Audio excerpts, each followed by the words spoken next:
They joked that the ink on her forearm was Pinterest tough. By dusk, the same mouths would clamp shut, because that tattoo wasn't style, it was a key. And the moment the right door opened, a man with stars on his shoulders would answer it with a salute. You're watching the Scape, cinematic tales of underestimated heroes who change the rules without asking permission. Tell us where you're watching from. Dawn rolled down the pines like cold smoke. The parade field at Red Ridge Ranger Training was gravel, frost, and nerves in uniform. Candidates stood motionless, rucks lined like tombstones.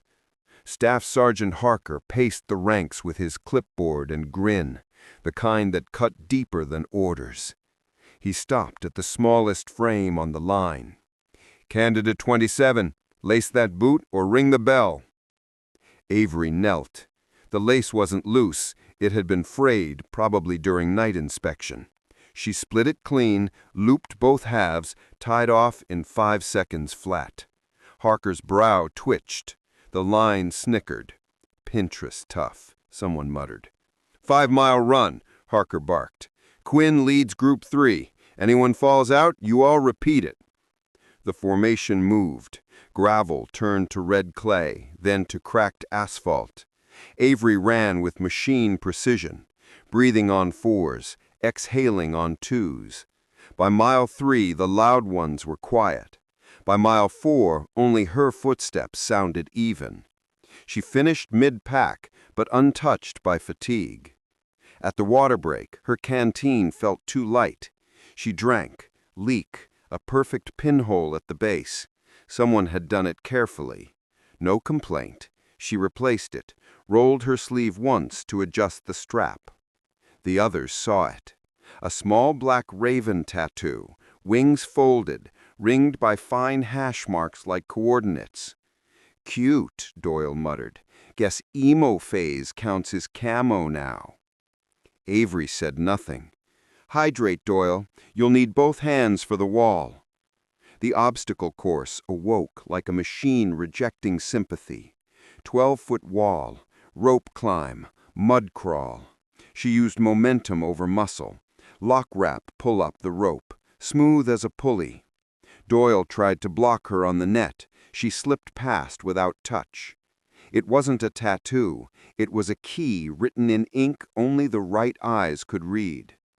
Mud clung to knees. Frost bit skin. A candidate ahead of her slipped from the balance beam. Avery stopped just long enough to give him a handhold, not a rescue, an option. He took it. She moved on. At the far side, an unmarked Jeep rolled in. Tires whispered. No one asked for ID. From the back stepped a general with 2 stars that made the cold itself stand straighter. General Whitaker scanned the field like he was looking for a ghost from an old mission. Avery hit the last station, ammo can carry, paired with a casualty drag. She lifted, drove forward, spine straight, face calm. No theatrics, only rhythm. Harker whispered, negative splitting again.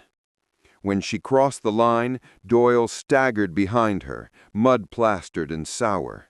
What's with the bird, he spat. Avery didn't answer. Harker noted her time. Top 20%. He looked to the general, then back to her sleeve. Whitaker stepped forward. Cadre, roll sleeves. Tattoo check. Elastic snapped up arms. Flags, anchors, bad decisions. Then Avery's raven caught sunlight. Whitaker froze mid-stride, his jaw locked, eyes narrowing, not on the bird, but the notches around it, perfectly spaced like map coordinates. And then, slowly, the general's hand rose toward his brim, not to shade his eyes, but to salute. The parade field froze. Even the wind seemed to hold its breath. A general didn't salute trainees, ever. Yet General Whitaker's hand hung halfway to his brim, eyes locked on the black raven inked into Avery Quinn's arm. Staff Sergeant Harker's clipboard lowered. "Sir." Whitaker's voice came quiet, like memory spoken aloud. "Where did you get that tattoo, candidate?" Avery met his gaze without flinching. "Personal reason, sir." "Who authorized it?" "No one. It's mine." Something flickered behind the general's eyes. Recognition, and the kind of grief that lives long enough to be mistaken for control. "Resume training," he said finally, voice rough. Then he turned and walked off, the jeep's tires whispering him out of sight. The cadre stood stunned. Harker cleared his throat, barked for silence, and forced them back to formation. But whispers had already hatched. "Who the hell is she? Why'd the general?" "Shut up before someone hears you." The next block was marksmanship. Dirt range, M4s lined on racks, the air full of carbon and competition. Each trainee had 10 rounds to qualify. Avery noted calmly, the rifle sitting in her hands like it already knew her pulse. She fired in controlled pairs. Each shot kissed the bullseye. 10 shots, 10 perfect holes. Harker frowned. "Do it again." She did. Same result. Doyle muttered, "Book luck. The wind's nothing today." "Then you try it," Harker snapped. Doyle took her rifle, fired, missed wide. The wind hadn't changed. Skill can be mimicked, but familiarity can't be. She wasn't learning this. She was remembering. After the range came weapons breakdown drills. Harker tossed an M249 saw on her table. "Field strip this. You've never touched one before." Avery nodded once. In 49 seconds, it lay disassembled, each part lined up in perfect order. She reassembled it in less than a minute, no hesitation, no wasted motion. Harker's throat worked. "Who taught you that?" "My grandfather. He liked puzzles." The lie was smooth, but not invisible. The sergeant didn't press it. His instincts were making too much noise. By evening chow, the rumors had metastasized. Some said she was special forces already. Others swore she'd been planted by command to spy on the program. A few thought the tattoo was a memorial. Major Ellison summoned Harker into the admin hut. "What's the deal with Quinn?" "Fast learner. Too fast." "Is she cheating?" "No evidence." "Then find some." Outside, Avery ate alone on the bleachers. The horizon was blood orange, the smell of diesel and mud thick in the air. Her hands were steady, even as the whispers behind her grew louder. "You think she's one of them? Those ghost units? Classified stuff? Please, she'd be in some black site, not here with us." Avery finished her rations, stood, and walked past them without a word. Silence was safer than truth. Inside her barracks locker sat a small metal tag, matte and unmarked except for 3 carved letters, R7Q. She ran her thumb over it before tucking it back under the folded shirts. At lights out, a shadow moved near the bunks. Doyle again. He crouched, checking her gear, hands slipping toward the canteen. "You looking for another hole to make?" she said softly in the dark. He froze. "Next time you want to test me, ask permission." He backed off, muttering something about bad lighting, bad luck. Across the barracks, the duty NCO lifted his head, listening.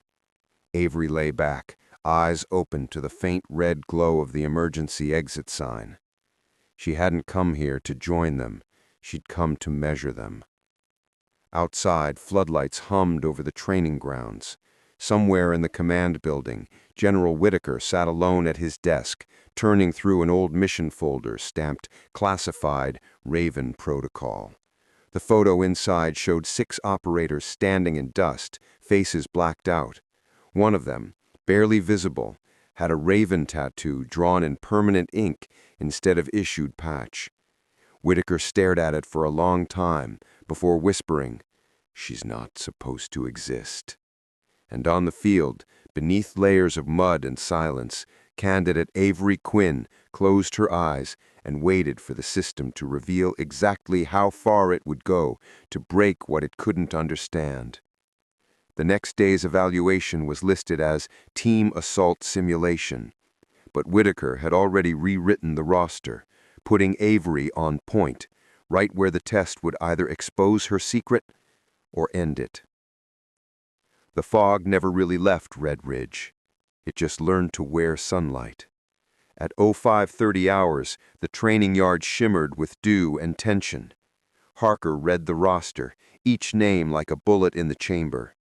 When he reached candidate 27, his jaw tightened. Quinn, your team lead for today's assault simulation. Doyle groaned loud enough to be heard. Perfect. Our commander's a motivational quote with legs. Harker's stare silenced him. Opposition force commanded by Staff Sergeant Kellen. 3 hostiles, 3 hostages. Rules of engagement, speed, coordination, 0 fatalities. Quinn, your team sets the pace. Avery nodded once. Understood. The mock village sprawled across the ridge, plywood walls, sandbags, and echoes of real wars.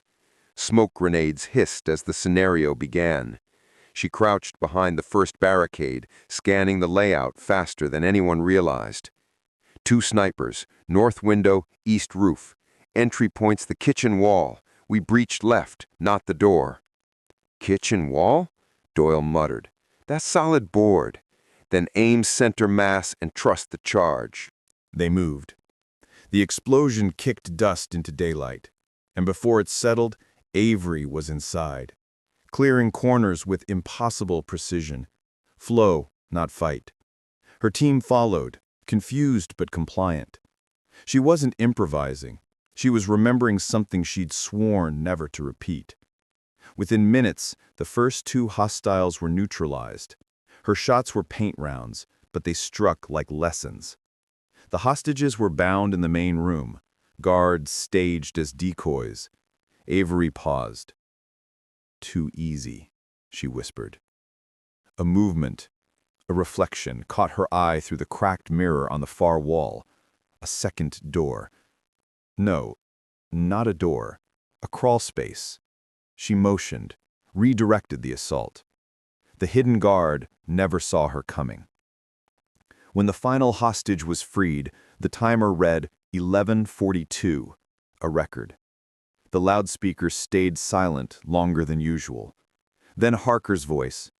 All teams stand by. From the command tower, Major Ellison leaned to Whitaker. That's Tier 1 precision. You see it? Whitaker didn't answer. His eyes were fixed on the way Avery handled her weapon.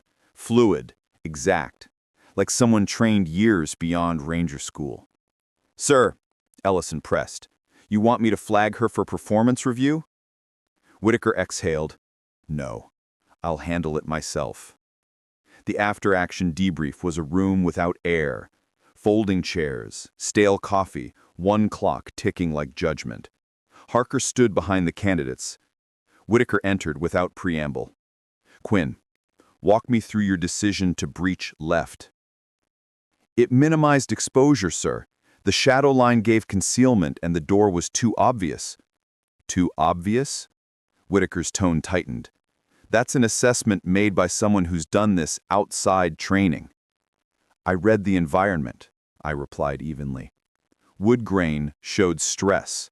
Door hinge angles suggested heavy use. You read stress patterns on plywood? Yes, sir. A silence followed, one that no one wanted to break. Whitaker's eyes lowered to her sleeve. Roll it up. She obeyed. The raven met the fluorescent light. Where did you learn to move like that? Rangers teach efficiency, sir. Not that kind of efficiency. The clock ticked once hard. Then Whitaker said the words that shifted the room. I'm suspending you from field exercises until I confirm your background. Doyle's smirk was quick and cruel. Guess the ink finally backfired. Avery's response was calm. Guess we'll see who it backfires on. Suspension wasn't punishment. It was containment. The system had smelled a secret it couldn't classify. Outside the debrief tent, wind scraped the flagpole. Avery walked toward the barracks, expression unreadable. In her pocket, the unmarked metal tag pressed against her fingers. R7Q. Cold as truth. That night, Whitaker sat alone in his office. The lights were low, the blinds half drawn. He unlocked a cabinet marked with 2 padlocks and a single dusted file. Raven Program. Disbanded, 2009. Inside, 7 names, all redacted. One photo left unmarked. A woman kneeling beside a Black Hawk Down, a raven tattoo catching the flare of firelight. He whispered the name beneath it. Lieutenant Avery Quinn. The file said KIA. The general stared at the photo, then at the candidate still alive downstairs. If she had died on paper, who exactly was training in his yard, and why had she come back? The office lights flickered once before steadying, the hum of the ceiling fan tutting through the silence like a slow propeller. General Whitaker stared at the photo again, the edges worn from years of denial. The caption beneath it, Raven Program, KIA, Lieutenant Avery Quinn, didn't match the breathing woman currently sleeping 3 floors below his command. He closed the folder, locked it away, and picked up the phone. "Major Ellison, wake her. Bring her to my office, now." Avery was already awake. She sat on the edge of her bunk, boots laced, jacket folded. When the MPs arrived, she didn't ask questions. She just stood and followed. The hallway smelled of wax and secrecy. Inside the general's office, no one saluted. Whitaker nodded at the door. Out. The MPs left, leaving just the 2 of them and the quiet ticking of the wall clock. "You're supposed to be dead," Whitaker said. "So I've been told." He opened the file, turned it toward her. "This photo, Damascus Gate, 2009. Everyone in Raven team reported killed. 7 bodies unrecovered. You were one of them." Avery studied the image, the desert burning behind her younger self. "We made it out," she said simply. "We?" 3 others. 2 didn't stay alive long after extraction. The 7th was reassigned under different clearance. "Why come here? Why hide in plain sight?" "I'm not hiding, sir. I'm observing." Her voice didn't shake. It landed like a report. Command wanted to know if integration standards actually measured ability or just reinforced bias. I volunteered to test the system. Whitaker leaned back. "So this is an experiment to you?" "This is data, sir. Real data. They treat me like an outsider? Good. That's what women who come next will face. I record everything. Hours, remarks, reaction patterns. It all goes into the final report." "You realize what will happen if this gets out?" "I do. It's supposed to." She wasn't here to pass ranger school. She was here to expose what was wrong with it. Whitaker rubbed his temples. "The brass didn't clear this with me." "They couldn't. Clearance is compartmentalized under Raven protocol." "The program was shut down." She looked at him. "Was it?" Silence. He turned the folder around again. "That tattoo, why keep it visible?" "It's a signal," she said, "to the right eyes. If someone recognized it, I'd know who still remembers what Raven stood for." "And what did it stand for?" Her jaw tightened. "Doing the impossible quietly." Whitaker's face softened for the first time. "I flew Overwatch for your team that night. We thought you burned with the chopper." Avery's eyes flickered. not surprise, not relief, something in between. Then you know what we lost. Too many good people. But if you're alive, this isn't just an evaluation, it's a resurrection. Call it what you want, sir. I call it work. He exhaled, long and heavy. You're staying under my command for now. No one hears a word about this until I decide who can handle it. Understood. But make no mistake, he added, tone sharpening. If this program leaks, you'll be the scapegoat they burn to protect their image. I've burned before. The words landed cold. Whitaker didn't answer. Later, back in the barracks, Avery opened her locker. The metal tag, R7Q, gleamed faintly in the dim light. She thumbed the edge, then pressed it against her forearm where the raven ink ended. It clicked into a shallow groove, perfectly aligned. A sensor light blinked once, scanning her pulse. Data streamed into a compact recorder hidden inside the tag. Every word, every encounter, stored. Outside, footsteps stopped at her door. Harker's voice came low. "Quinn, you're reinstated tomorrow. Full combat evaluation at 0600. Major's orders." "Copy that." He hesitated. "For what it's worth, I was wrong about you." Avery didn't look up. "No, you were right. You just didn't have all the information." Tomorrow wasn't just another test. It was the line between the lie and the legend. Across the base, Whitaker met with Major Ellison in the comms hut. "You saw the photo?" Ellison asked. "I did, and I still don't believe it." "She's dangerous." "She's necessary," Whitaker said. "If she's right, she might save this program. If she's wrong, she'll destroy it." He looked toward the training ground, floodlights burning like artificial daylight. "Either way," he murmured, "tomorrow ends this."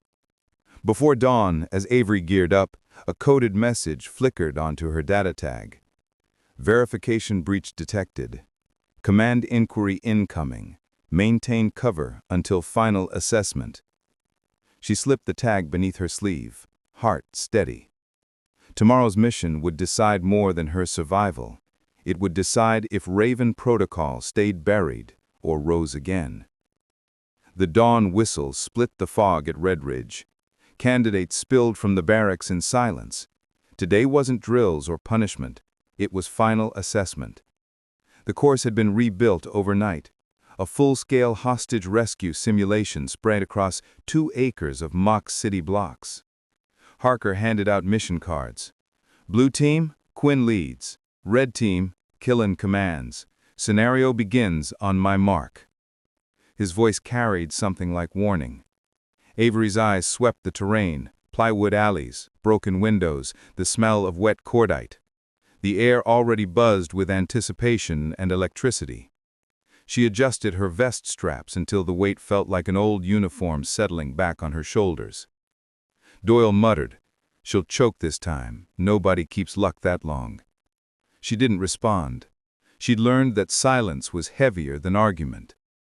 At 0600 sharp, smoke grenades hissed. Red team fortified the main building. Blue team advanced under cover. Avery's team hesitated, unsure of her plan. "Listen up," she said, voice low but absolute. "2-man wedge. Ignore the main door, too obvious. There's a maintenance crawlspace under the west wall. That's our entry." "Crawlspace won't fit," one man began. "It will if you breathe out first," she said. They followed. Mud, concrete, heartbeat. Inside, the hallways smelled of burnt plywood and paint rounds. She moved like memory incarnate, every turn pre-mapped, every corner cleared in silence. She wasn't leading a simulation. She was reliving a mission she'd never stopped fighting. On the second floor, a trap charge detonated early. Splinters whined past a helmet. Doyle shouted in pain. She dropped beside him, checked the paint wound, then the pulse. Alive. Shaking. "Stay here. Cover the stairwell." She pressed forward alone. Hostiles. Kellen's man waited behind overturned tables. Avery slipped through smoke, flanking instead of charging.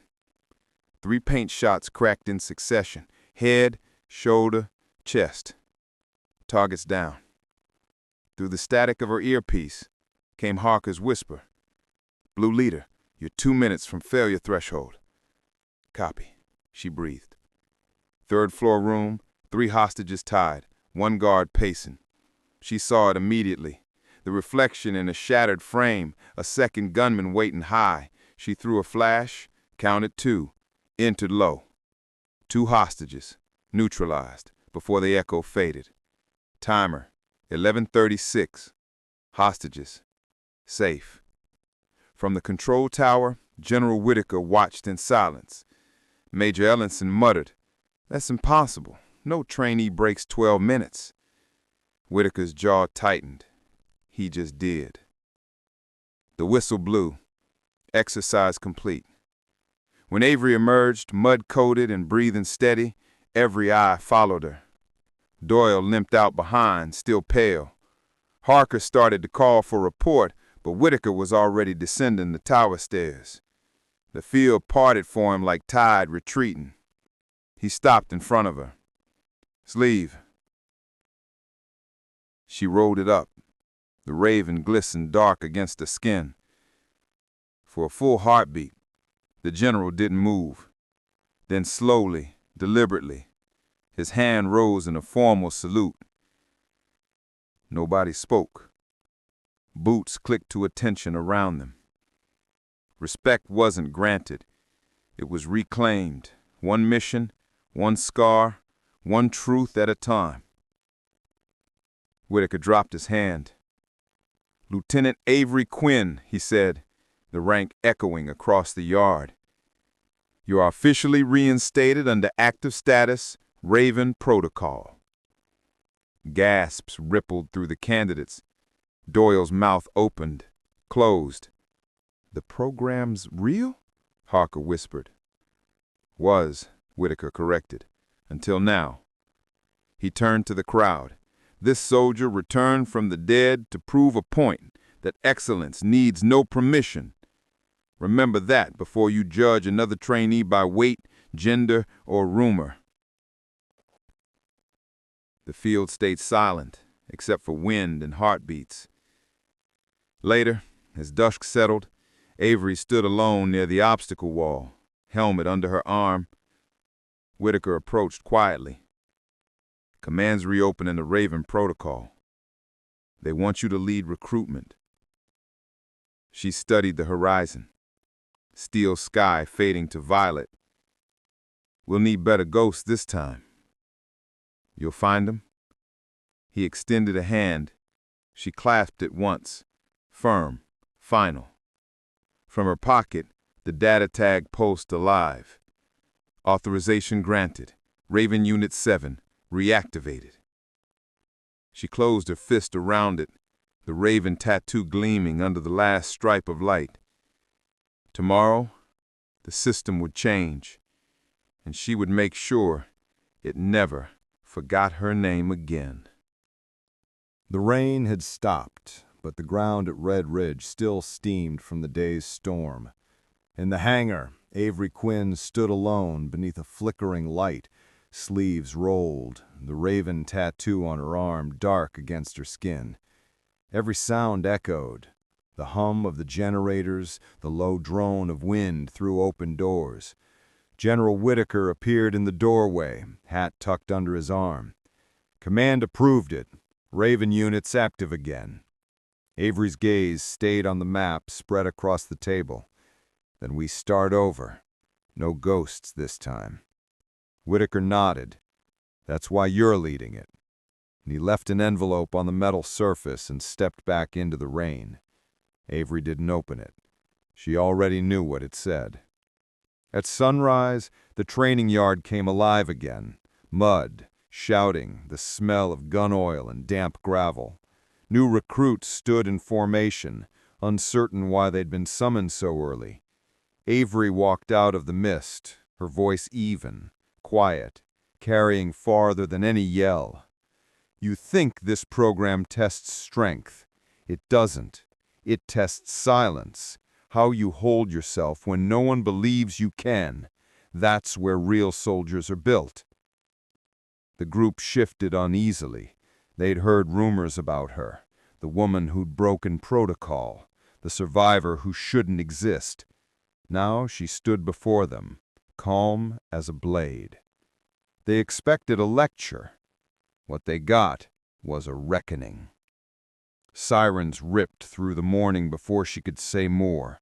From the east ridge came the deep roar of a crash, metal, smoke, and fire rolling up the valley. "Helicopter down!" someone shouted. Whitaker's command voice cut through chaos. "Contain the area. No one moves without clearance." But Avery was already running. Helmet on, rifle slung, she vaulted the fence before anyone could react. Mud splashed up her legs as she sprinted toward the wreckage. The downed helicopter burned bright against the fog. 2 crew trapped inside, fuel leaking across the dirt. The heat hit her like a wall. "Quinn, stand down!" Whitaker's order crackled in her earpiece. She didn't. She dove beneath the tilted frame, glass shattering above her, sparks raining from twisted cables. Her gloves tore as she pulled at the mangled door. With one heave, the pilot came free. Coughing, half-conscious, she dragged him clear seconds before the fuselage erupted behind them, a bloom of orange swallowing the rain. For a heartbeat, the world went silent except for their breathing. Then Whitaker reached them, soaked and pale. "You disobeyed direct orders." Avery looked at the flames. "I followed the right ones." Command writes rules. Legends rewrite them when the moment demands it. Whitaker studied her, rain running off his jaw. Finally, he said, "You just gave them their first mission. Then let's make it mean something." By dusk, the field lay quiet. Smoke drifted low. The recruits sat wordless, watching mechanics tow the blackened remains of the helicopter away. Avery moved past them without ceremony. Every step left a print in wet gravel that glimmered under the lights. Whitaker met her at the gate. "So, what happens now?" She adjusted her pack, eyes on the dark horizon. "Now they learn what the raven really means." He almost smiled. "And what does it mean?" "That you can silence a name, but not what it stands for." Engines rumbled across the airfield. One aircraft rolled forward, its lights cutting through rain like a promise. Avery climbed aboard, the hangar shrinking behind her. The floodlights shut off one by one until only her silhouette remained, steady, unyielding, framed by stormlight. A single aircraft rising through mist, a black feather tumbling onto empty gravel below, proof that Raven Unit had taken flight again.